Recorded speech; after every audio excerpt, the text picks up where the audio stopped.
Welcome to round 5 of the Parenting Roundabout podcast for the week of April 11th. I'm Catherine Haleko, and I'm here with Terry Morrow. Hello.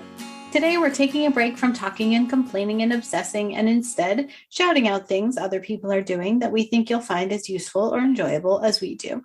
We call this our Roundabout Roundup, and in keeping with our entertainment theme this week, we are sharing some pop culture picks today.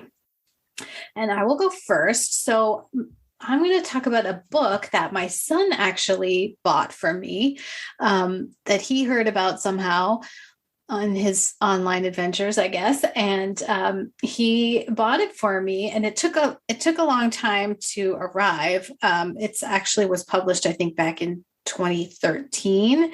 But it is called S, just the letter S. Mm-hmm. And it is conceived by J.J. Abrams, as in the director, about whom I don't have that much opinion. I mean, I know he can be somewhat controversial, especially if you're a Star Wars fan, but whatever. But anyway, so this apparently was sort of his idea, but then there's a novelist called Doug Dorst that it seems actually wrote this.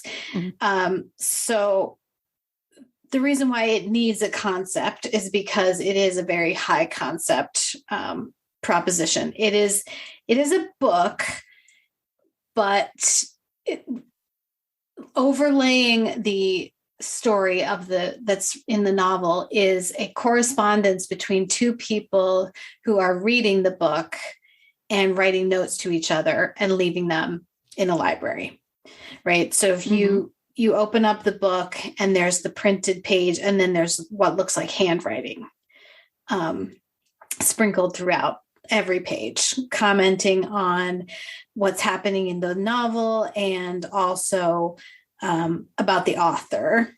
And so one of the people who's writing in the book is meant to be sort of a scholar, a grad student scholar of this particular author.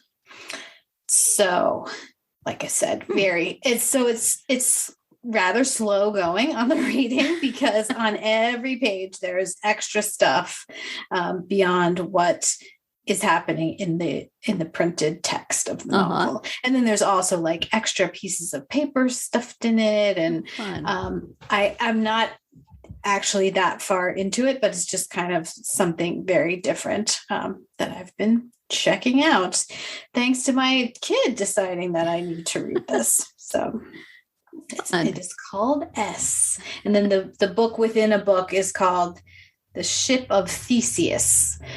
So I actually thought that that's what the name of this whole thing was. And then I went to look it up. No, its technical title is just the letter S. So. So there you have it. That sounds very interesting. It's wild. I don't think it could be an audiobook. You're an audiobook person. I don't know how they would do it. Yeah. I guess if you had 3 narrators, you had one person narrating the actual novel and then 2 more people doing the discussion on the margins. Yeah. They find creative ways to do audiobooks. I've heard some that are real interesting. It's just, I don't have time to sit and put my eyes on something. And if I do, I don't see that well anymore.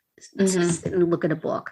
So consequently, having it just piped into my ear holes is very appealing. But then I also have trouble paying attention if I'm just listening. Right. So books are difficult right now. Yeah.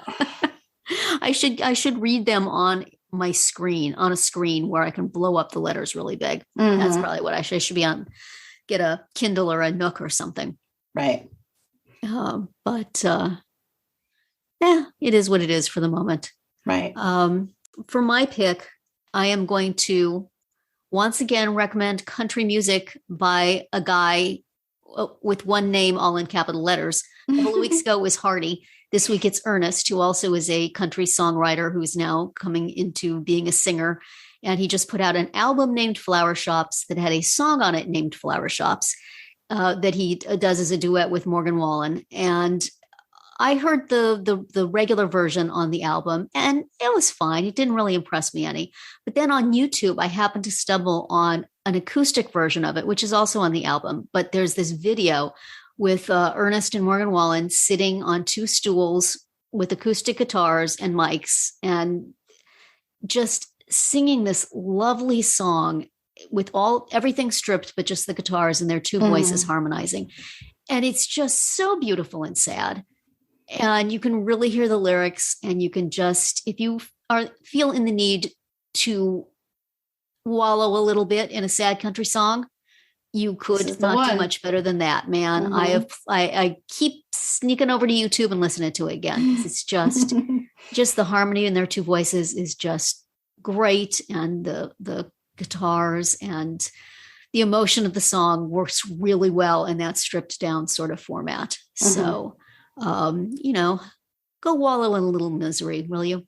And, you'll feel better. And that's it for another week of Parenting Roundabout. Thank you for humoring us in our round 2 takeover this week. It's been fun just doing it with you, Catherine. Although we miss Nicole very much, and hope we will have her back next week. Yes. If you missed any of our earlier episodes this week, look them up on Spreaker, Apple Podcasts, Amazon Music, or wherever you get your podcasts to hear what we have to say about the many ways that parenting and pop culture intersect. You can also find all our episodes at parentingroundabout.com and talk back in the comments there, on our Facebook page, or on Twitter, where you'll find us at Roundabout Chat. And please visit our Amazon shop at amazon.com/shop/momitude, where you can find links to a lot of the things we talk about. Have a great weekend, and see you back here on Monday.